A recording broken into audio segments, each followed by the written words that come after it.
Shalom Israel. Yahweh Shem Yahushua Barakathum to all my brothers. Yahweh Shemal Ataba Shem Yahushua to my sisters. This is Tuesday night's Brotherhood class. I'm Precinct Officer Radar Iwalam. Before I get into my topic, for those who are tuning in on Facebook or on YouTube, if you could, like the video, thumb up the video, and share it so we can continue pushing this truth all across the world. Also, big shout out to Commanding General Yahanna for never dropping his sword, still pushing this truth, going strong. I wouldn't be here if it wasn't for you, sir, so the water for that. Not only is he the hardest working man in Israel, he is a father to us all. You understand? In this truth, who raised us up to be who the Lord called us to be. And that's to be soldiers in the Lord's army, to be men of war and integrity, to be leaders on the front lines, defending the fatherless and the widows. You understand? Raising the dead, taking care of the poor. We do what your religious leaders wouldn't do. We take care of our people. We show you how to repent, get your life together, and follow these laws, statutes, and commandments. So now, with that being said, tonight's topic, we're going to talk about blacks and native Indians are Israel. Blacks and native Indians are Israel, which means we are family. You understand? Bone of my bone and flesh of my flesh. We are biblically related according to the seed of our forefathers, Abraham, Isaac, and Jacob. It's very important in our history and in our records to understand not only who the hell you are, but also who your family is tied to by bloodline. Nowadays, in the black community, we all have that one aunt, right? Or we have that one grandmother who keeps up with our whole family tree. Me personally, I have an aunt in my family who keeps up with my whole family tree. You know what I mean? And everywhere you go with them, they point out, hey, that's your cousin so-and-so on your daddy's side. Or, this your uncle, this your auntie. You know what I mean? Or like when you bring somebody over to the house that they ain't met before, right? The first question they ask you is what? Who is your people? Are you kin to so-and-so? Where you from? Or what school you went to? Where you stayed at out here? What's your mama name?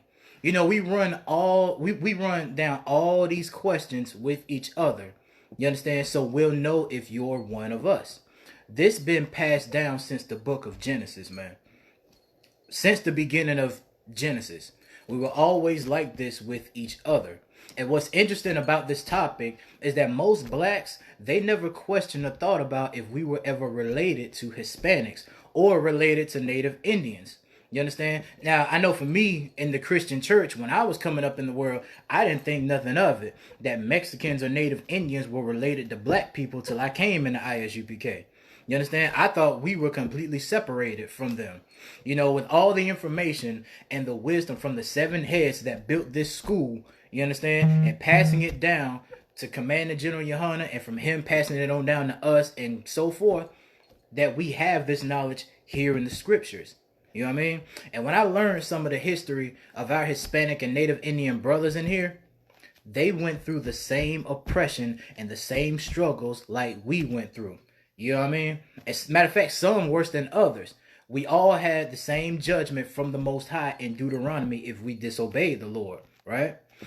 When these scriptures got broken down to me before I even became an officer, it all started to make sense as I was continue coming to class and asking all these questions. It all started to make sense to me. You know what I mean? Because, like, in the world, right? Like, I work with quite a few Hispanics from my past slaveries or from my past jobs, right? And what we all had in common, aside from our differences, we knew we had one common enemy, that our oppressor was the devil that the Bible speaks of.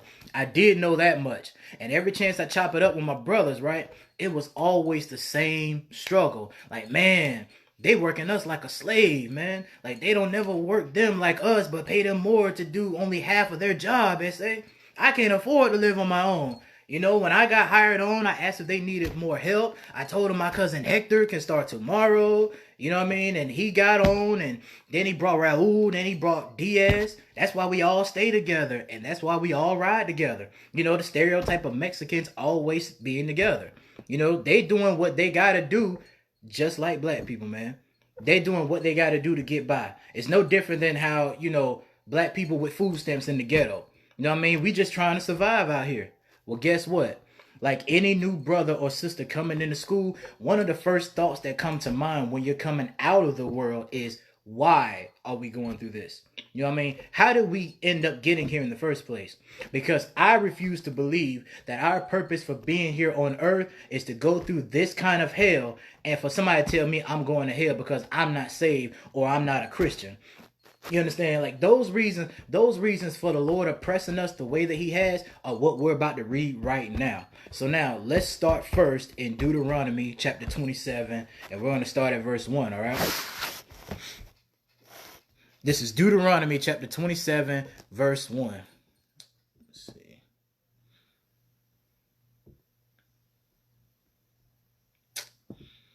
All right. So now this is Deuteronomy chapter 27, verse 1.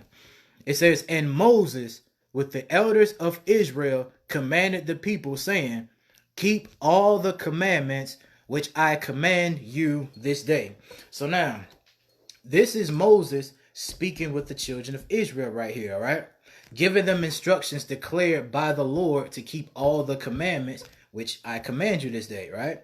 Now, a major event took place prior to Moses having this discussion with the children of Israel. And that major event that took place prior to this conversation was the Lord delivering us out from the hands of the Egyptians. He freed us from our captivity in Egypt. And since that day, we celebrate this tradition every year by attending the Lord's annual Passover, which is also what in this verse? It's a commandment. This wasn't an option or something you decided whether or not you would attend. This was a commandment from Moses and the elders of Israel that we are to apply on the earth. These laws right here, they were established long before Moses, traced all the way back to Adam, from his lineage all the way on down to Noah and his 3 sons and family who repopulated the whole earth. This commandment was given from the Most High through the elders, the same way that we're getting instructions today through the ISUPK under Commanding General Yahanna. This wasn't an individual discussion that Moses was talking about. This was to the children of Israel, to a whole nation that he said this to. You understand? And Moses with the elder, going back to Deuteronomy 27:1. And Moses with the elders of Israel commanded the people, saying, keep all the commandments which I command you this day. He didn't say keep a few. He didn't say keep a little. He didn't say keep the ones you want. He said to keep all the commandments which I command you this day. So now we're going to drop this, and then we're going to get into Deuteronomy 28:1. All right. So now let's get into Deuteronomy chapter 28, verse 1. It says, and it shall come to pass, if thou shalt hearken diligently unto the voice of the Lord thy God, to observe and to do all his commandments which I command thee this day, that the Lord thy God will set thee on high above all nations of the earth. So, meaning what? Let's break this down. So, if you listen and be sincere, is what it's talking about. If you listen and be sincere, if you humble yourself, if you hearken diligently to the voice of the Lord, you understand? Observe, meaning you're listening, meaning that you're watching, you're getting understanding so that you can learn how to do what? Learn how to do all of the commandments. Listen, you obey the Lord and do what he tell you to do. This is what he's going to do for us. The Lord said that he was going to set us where? Let's go back in the verse, in verse 1.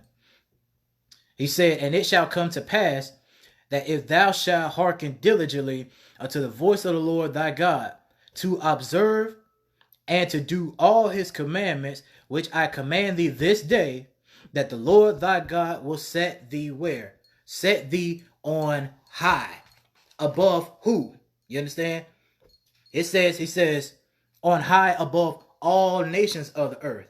You understand? He didn't say make us the same. He didn't say that all men are created equal. The Lord said that he was going to set us high above all nations. You understand? What is a nation? A nation is a race of people, man.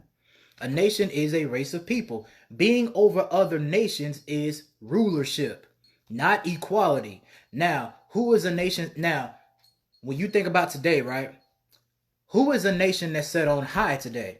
Because we want to prove who are the children of Israel today. You understand? The nation that's on high above everybody else is our oppressor, the so-called white man. You understand?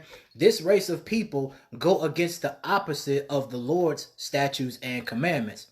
So then the question comes down to this. How are they ruling over us if the Lord just said if we observe and keep the commandments, we'll be above all the nations? The so-called European ain't an Israelite. You understand? He's an Edomite according to the Bible. He is not the children of Israel, man. They don't follow the commandments of the Most High. How do we know that? Because Psalms 147:20 says the Lord has not dealt so with any other nations. As for his judgment, they have not known them, right? And right now, they are holding our seat in power. You understand? Now, what are some things that this oppressor promotes that goes against the Most High? What does he promote? Homosexuality. You understand? The LGBTQIA is what it is. He promotes pork, shrimp, crab, lobster, child support. You understand? Abortions, birthdays. What else? Voting. He's heavy on voting, man. He promotes this way of life because he is the devil that the Bible speaks of. Taking on the spirit of America, right? And following after its ways through corruption and wickedness is the reason why we're out here suffering and dying. We've always had this issue from the beginning. Like, okay, like think about your children you raising in this hell we living in, right? These kids out here are so young and they're being exposed to so much. Like your young daughters want to be the next Cardi B and Megan Thee Stallion. These young boys coming up without a father figure to look up to, being inspired by the next upcoming hip hop artist. You understand? They get paid. Like, let me tell you something, man. Like, these people, man, that's producers and these writers for these hip hop artists, man, like they get paid to write songs about your oppression. So when you hear it, you're justified with a purpose to do what? You're justified with a purpose to continue trapping. You're justified with a purpose to continue being a dope dealer. You know what I mean? Because you heard that they're doing it or they did it till they started doing music. Well, come into ISUPK, man, and we'll put you up on game. You understand? Like, why get into a business for them to make money off of your oppression when you can come in here and teach your people how to come out of oppression? You understand? Come back to your own culture and your own laws. You know what I mean? Our way of doing things so that we can remain a separate people from this evil kingdom. The first 14 verses about the blessings for obeying the Most High. You understand? That's what the first 14 verses are in Deuteronomy 28. It's talking about the blessings if we obey and do what the Lord tells us to do. So now we're going to skip down and we're going to start at verse 15. Okay? So now, it's 15, right? Right. So now this is Deuteronomy 28 and we're going to skip down to verse 15. It says, "But it shall come to pass, if thou wilt not hearken unto the voice of the Lord thy God, to observe, to do all his commandments and his statutes, which I command thee this day, that all these curses shall come upon thee and overtake thee." Meaning what? These curses, these afflictions, the suffering, this hell is going to overtake you is what it's talking about. If you don't listen and obey these commandments, there are a list of curses the Lord will send against us, the children of Israel. And we're about to read about one of these curses. Let's read the next verse. Let's get verse 16. It says, "Cursed shall thou be in the city, and cursed shall thou be in the field." Now, what does it mean when it says, "Cursed shall thou be in the city"? Well, when you look in the cities and you look among blacks and Hispanics, right? When you look among blacks and Hispanics, we own nothing in the city. Because why? Because we're a cursed people. When you look at these, when you look at these fast food restaurant chains, right? When you look at these clothing stores, when you look at these grocery stores, when you look at gas and oil and transportations, these dealerships, all of it should be under your control, black man, Hispanic man, Native Indian man. Like, we're supposed to be above all these nations. You understand? But because of our disobedience, we're subject under these nations. You understand? Now we have to go to them for everything. We got to go to them, beg them for better wages. We got to beg them for affordable health care. You understand? We got to beg them to forgive our student loans.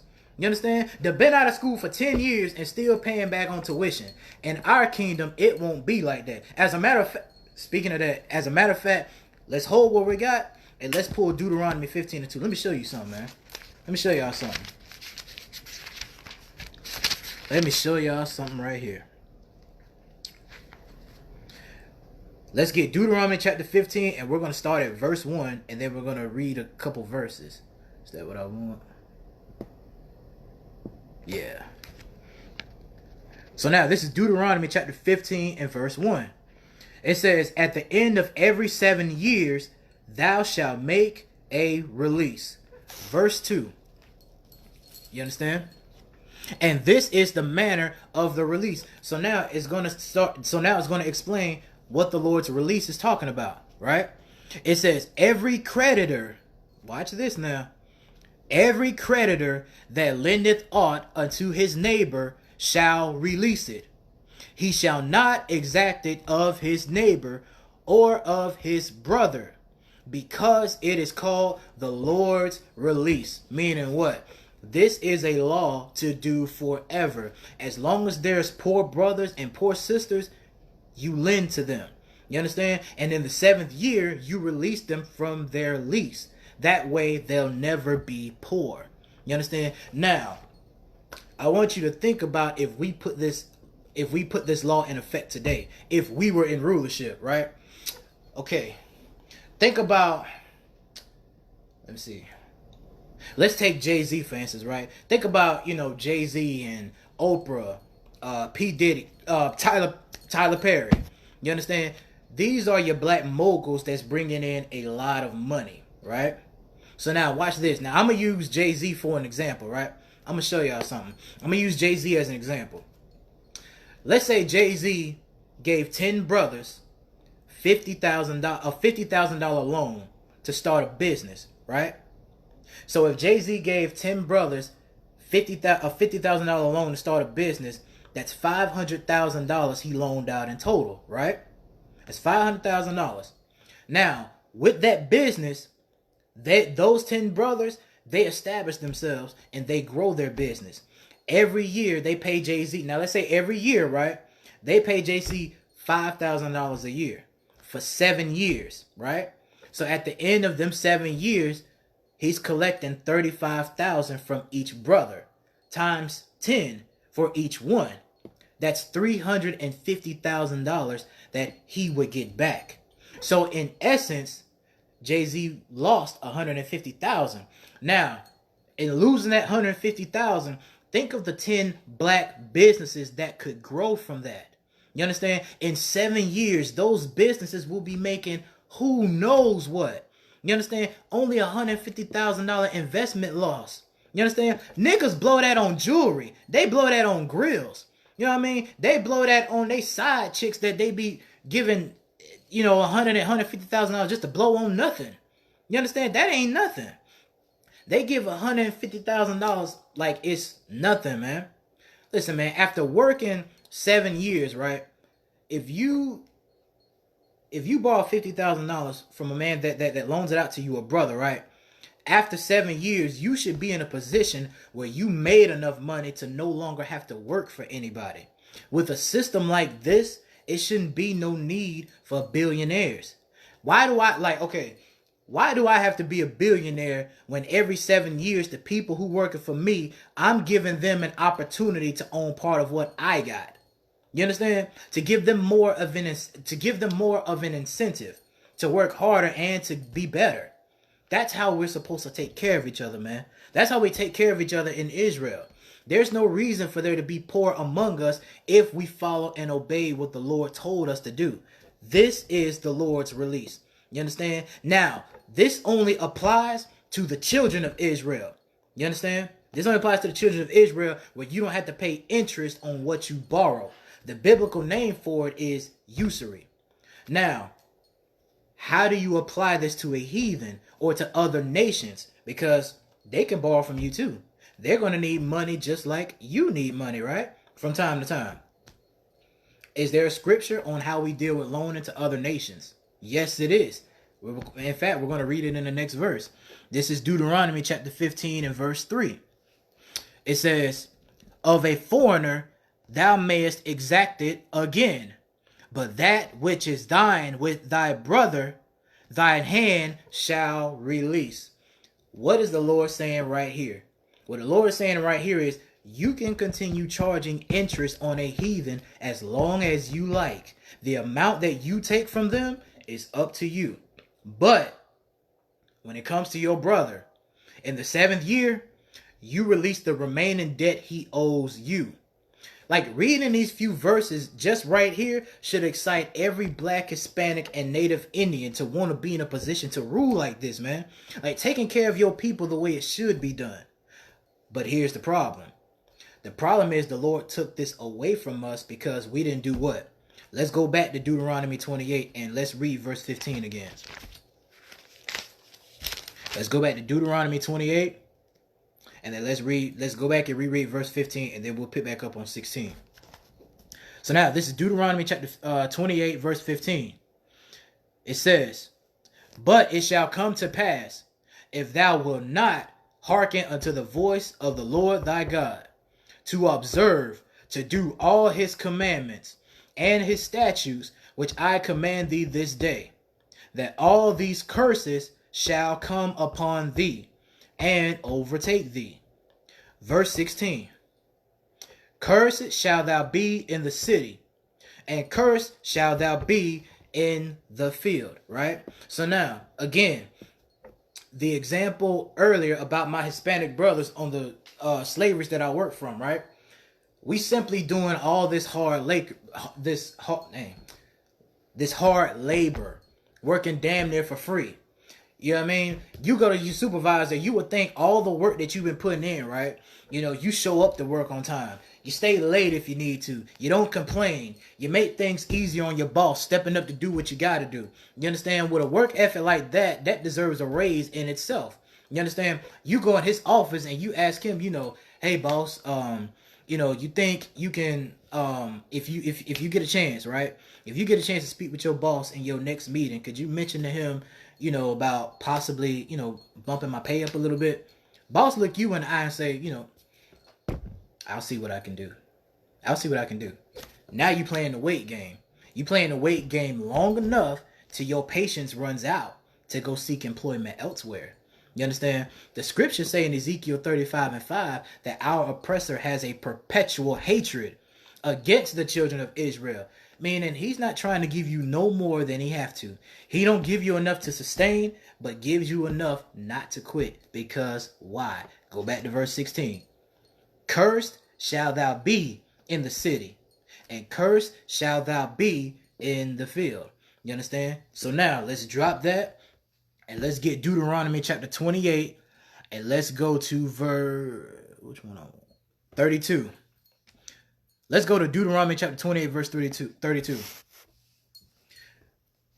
It says, thy sons and thy daughters shall be given unto another people, and thy eyes shall look and fail with longing for them all the day long, and there shall be no might in thy hand. When did this specifically happen? That's the question. When did this verse right here specifically happen? When our sons and daughters were given to another people. This happened when we were in slavery, man. This happened when we were in slavery. When they were auctioning Negroes for sale. When they was pulling us from our wives and our children. They pulled us away from our family. You know what I mean? They would snatch up our daughters and they would rape our wives. If you was a field Negro, if you was a field Negro and that happened outside on the plantation, there was nothing that you can do about it. If you try to be a hero and you try to save your child or you try to save your wife, they killing you and they killing the rest of your family. It says, thy eyes shall look and fail with longing for them all the day long, and there shall be no might in thy hand. Meaning what? There's nothing you'll be able to do to save them. You just gave them over to the oppressor to have their way with them. This still goes on today, as a matter of fact, right? So now, think about, okay. Once again, talking about the children again, right? Think about everything that your children think about everything that your children are being exposed to, right? Now, for me, when I was coming up, there were certain movies and certain music that I couldn't listen to. You understand? I couldn't go around hanging around grown folks when they got together. You know what I mean? I had to separate from them. And I didn't understand it at a young age till I got older. And then I appreciated why I was kept away from those things. These kids coming up in this generation, everything is out there. You understand? Everything. You can't tell them nothing. Like, they don't want to listen. They think they got life all figured out because you old and you don't know what you talking about, or, you don't understand what they're going through. You see it right before your eyes. Like, it's just a matter of time before they get taken away from you. They either gonna turn into criminals or they gonna turn into prostitutes. You gonna be up all night, stressed out, on medicine. You understand? You depressed and you praying where you went wrong raising these kids. You understand? They just grew up and got away from you and you don't know what to do about it. And in spite of your anger, guess who you're blaming this on? You're blaming this all on the Most High. Matter of fact, that's what every Christian does. You give the Lord his props when it benefits you, but as soon as something is taken from you, it's the Lord's fault that it happened. You understand? Or you blame him for how your life turned out. You understand? Not understanding why we're going through these curses. We're reading right now about these horrible things that'll happen to us from our disobedience. You understand? The Lord don't... Let me tell you something about the Lord, man. The Lord don't take pleasure doing this to his own children. Because the Lord is a just God. He's not an unrighteous power. Every time we were oppressed and cried out to the Lord, what did he do? He raised up a priest and prophet to deliver us out of the hands of our oppressor. And when he lived out his years and he passed on, guess what we did? We turned on the Lord again. And then he put us back into captivity. And then we did it all over again and again. Then he raised another priest and prophet. And then he delivered us out of that captivity. Then when that priest and prophet died, we turned away again. If you read the book of Judges, man, it's a constantly nonstop over and over and over and over of oppressions by another people. The same thing. You understand? Let me tell you something, man. Like, the only stiff-necked people this hard-headed to go against their own God, the one true living power who every nation would kill to be serving, you turn on him freely because you rather serve your enemies than serving the Lord. You understand? Thy sons and thy daughters shall be given unto another people, and thine eyes shall look and fail with longing for them all the day long, and there shall be no might in thy hand. So now we're gonna stay continuing in Deuteronomy 28. So now we're going to skip some more. Let's pull verse 48.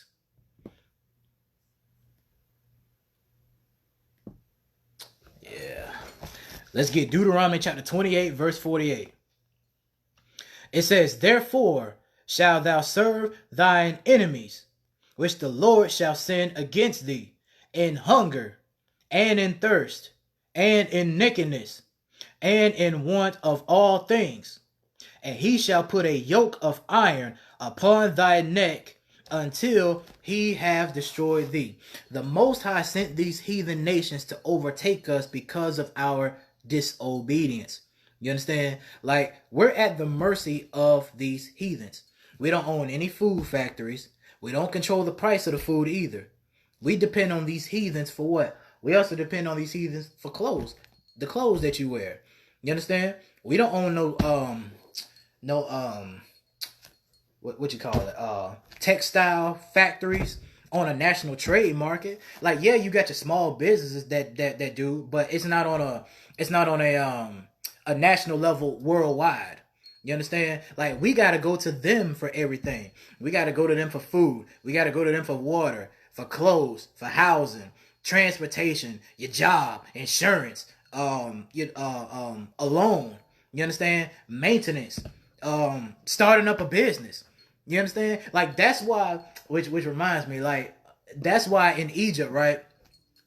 When we were in the wilderness doing all that complaining to Moses and Aaron, right?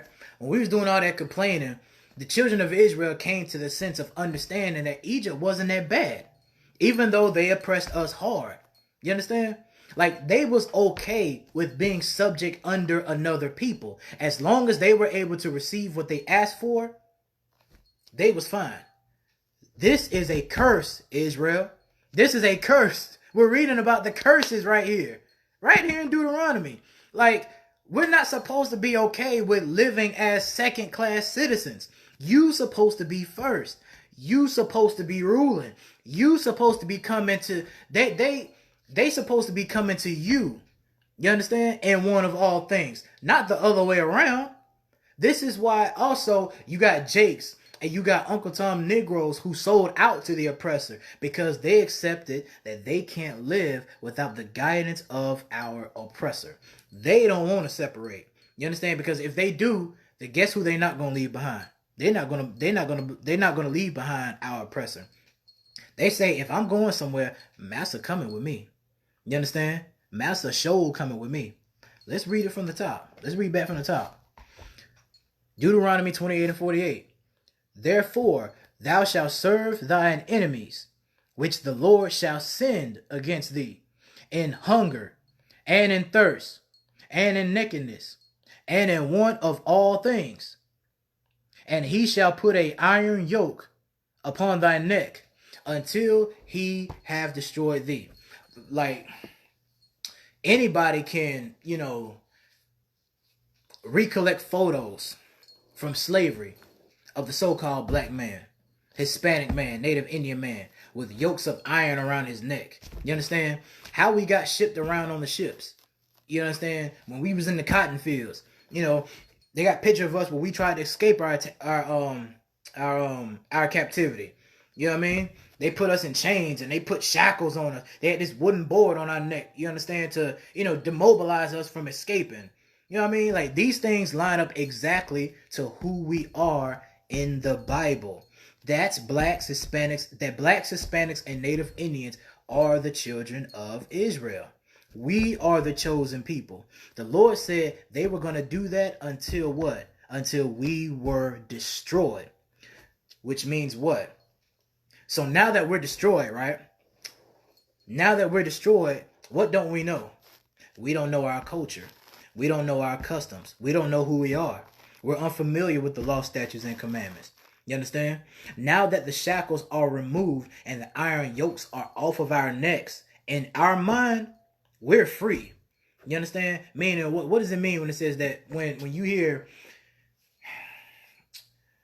Jakes in the world, right, that say, like, we free. We ain't under slavery no more. We free. We can do what we want whenever we want.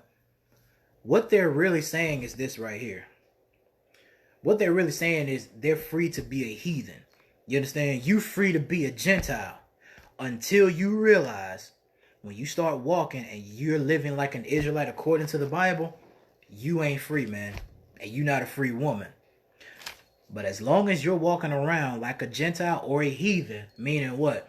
You're standing up to the national anthem with your right hand over your heart. You celebrating Christmas. You celebrating New Year's. You celebrating your birthday.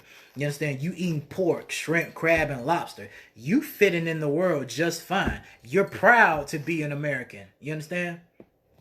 To stand up as a man, to walk as somebody in the ISUPK, then you'll realize in Babylon, you ain't free. Which means what? You gotta fight.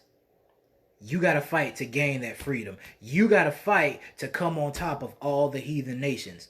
These religious leaders and politicians are in a seat of power looking out for themselves. They're not worried about the ghetto, man. They're not about, they're not about nation building or bringing Israel back together. They followed after the world. They followed after our oppressor. You understand? In the ISUPK, we follow the men before us that laid these law, statutes, and commandments for us to live by. You understand? We're following Commanding General Yahanna and all the generals. Men of integrity. Men that believe this truth and men that live this truth. You understand? Let's go to verse 49. This is Deuteronomy chapter 28, verse 49. It says, the Lord shall bring a nation against thee from far, from the end of the earth, as swift as the eagle flieth, a nation whose tongue thou shalt not destroy. This is specifically talking about our oppressor, mainly the so-called white man. You know, we call him, okay, the reason why we call him the so-called white man is because that's what he calls himself. You understand? He's not he's not really white. He's red because his blood shows through his skin. He descends from the children of Esau. You understand? So now let's read it from the top and then break this down. Deuteronomy chapter 28 verse 49. It says, the Lord shall bring a nation. What do we say a nation was? A nation is a race of people. The Lord shall bring a nation or a people against thee from far, from the end of the earth, as swift as the eagle flieth. A nation whose tongue thou shalt not understand.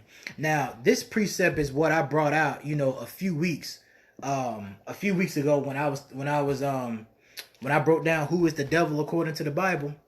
You understand? So the Lord brought this oppressor against us.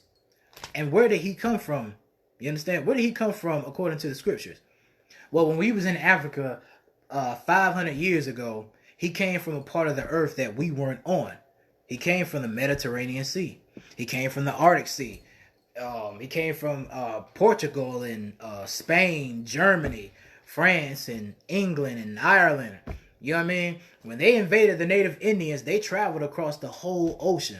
Took weeks to travel across. And when they came swift as an eagle. Now, why does this oppressor call himself the eagle today? What's particular about this? What's particular about this being his symbol? You know what I mean? Why, of all creatures that he could have picked, why did he choose the eagle?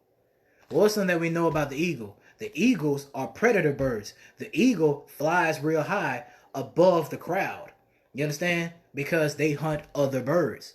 Anything under the eagle is liable to be ate by the eagle, right? That's why our oppressor lifts himself up as the eagle on top of the world. You understand? Proudly boasting and beating on his chest of his success. You understand? And bragging about everybody that he's conquered to get to where he was at. You know what I mean? The scripture also says what? It says, a nation whose tongue thou shalt not understand. What was our native language before we learned the multiple languages we know now? Our native tongue was Hebrew, the Lashawan Kodash, the holy tongue. You understand? Speaking Spanish isn't the Mexican's native tongue, man. It's not his native tongue. Speaking English and speaking Creole and Dutch, Russian, German, Mandarin, Japanese, you understand? Wherever land that we were oppressed, we took on those languages because we were oppressed in those lands. You understand?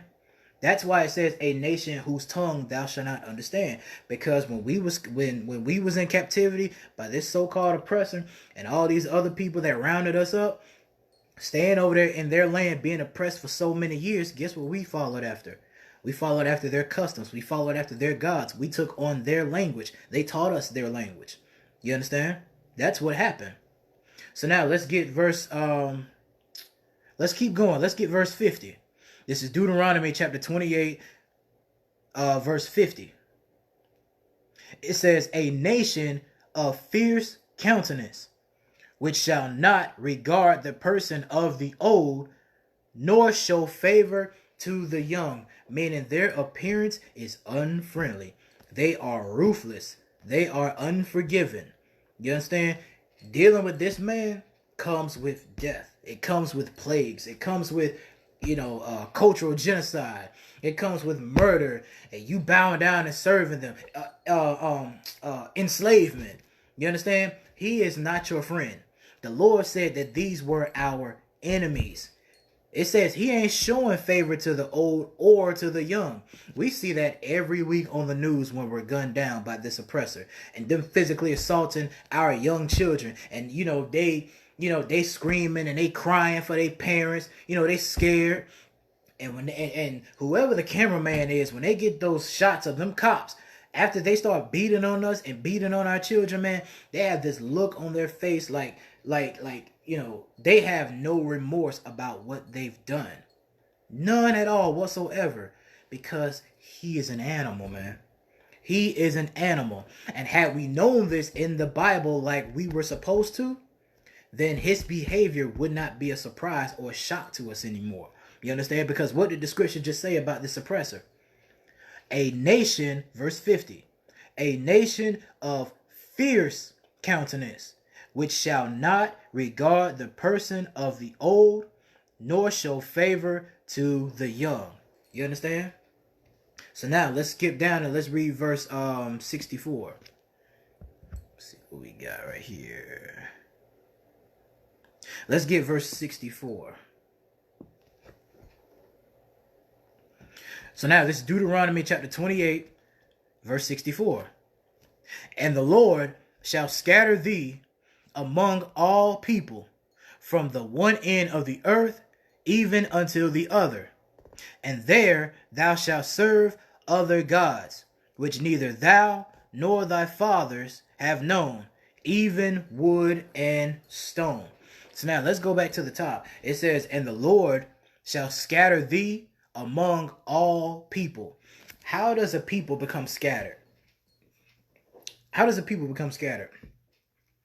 Okay.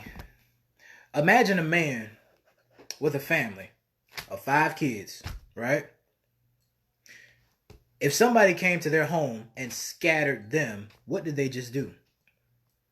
They kidnapped them, obviously. They sold y'all apart. That's slavery. You understand? That's what the Lord said what was going to happen right here. You understand? We're going to serve. Not only are we going to slavery, you understand? We're going to serve other gods as opposed to serving who? As opposed to serving the Most High.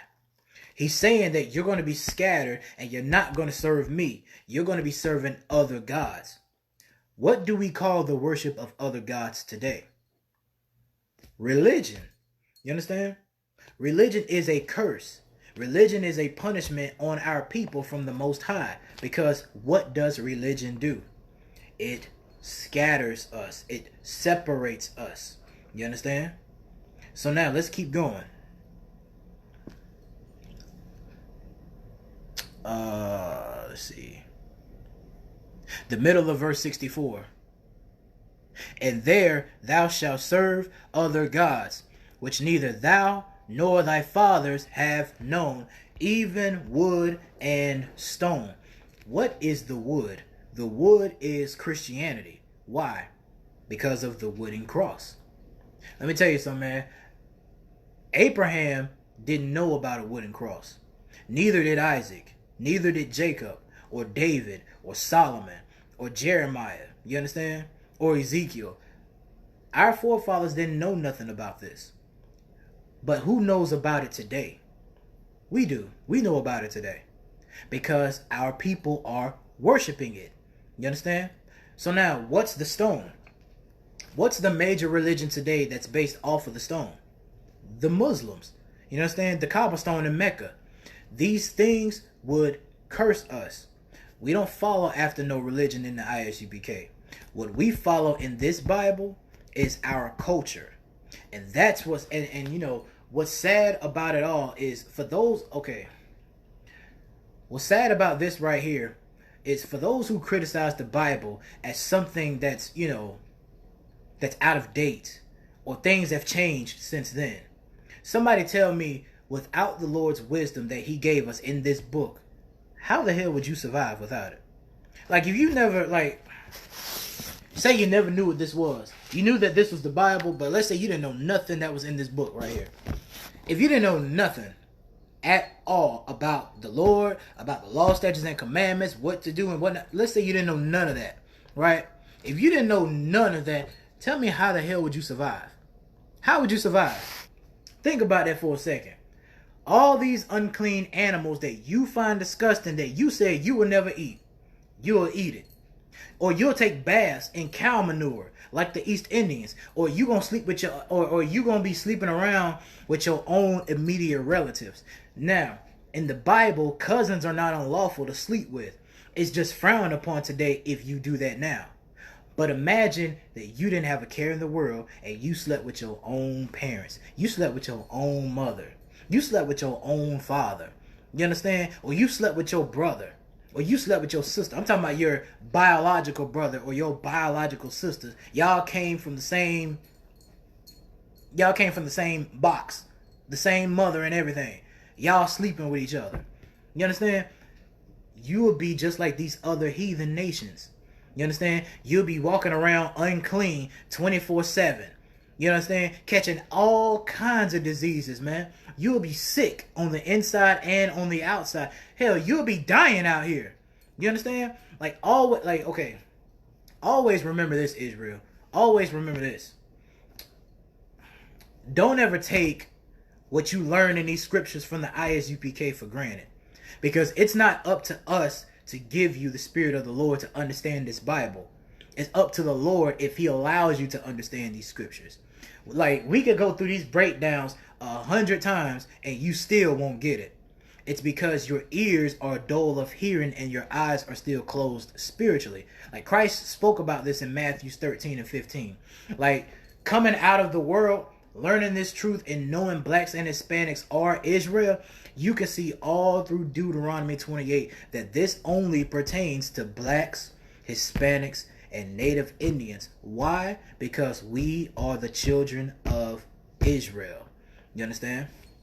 So now, going back to 64, let's read that one more time.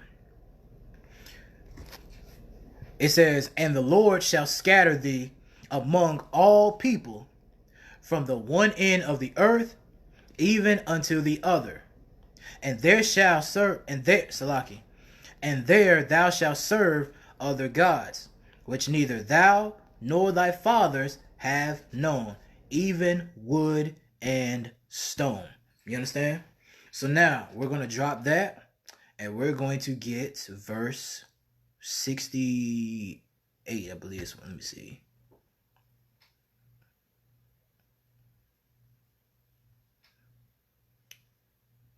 Yeah, let's get verse 68. Let's see.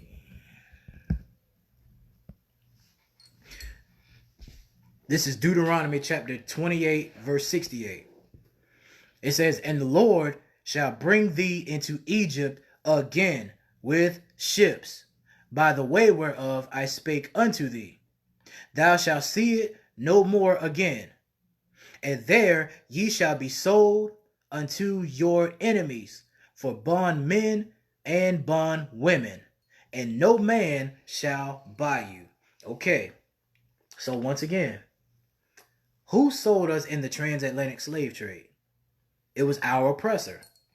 How did the Native Indians and the North, South, and Central Americans get from America to Europe? Through cargo slave ships. They were taken by the French. They was taken by the Spaniards. They was taken by the Englishmen back over to Europe as slaves. It's the same thing when we came from the west coast of Africa to America. You understand? Now, if you subscribe to the Patreon, right, Captain Katazar did an excellent breakdown of the 12 tribes of Israel lecture, maybe, I want to say, maybe like 2 years ago, maybe. And still to this day, nobody was able to refute all the information that he brought out. Barakataya Hawawaya Hawashah for that, man. That lets you know that the ISUPK is the home of the truth. You can say what you want about any one of us in this truth, man, but when it comes to this information, when it comes to the records, when it comes to the proof, hands down, the ISUPK, we got it. You understand? We got it. And so with that, this concludes tonight's breakdown of blacks and Hispanics are Israel. All right? So with that, say Majum, which means to stand. So now we're going to give a courtesy salute to the men of Israel. Amajim Shabbat, Amajim Barak, Yahweh Ba'Shem Yahushai Barakathum. May the Most High bless you in the name of Christ. Yazan Batah means hands down. We're going to give a courtesy salute to the sisters, men of Israel. Amajim Shabbat, Amajim Barak, Yahweh Shemar Lathah B'Hashem Yahushai. May the Most High watch over you in the name of Christ. Yazan Batah means hands down. Class dismissed.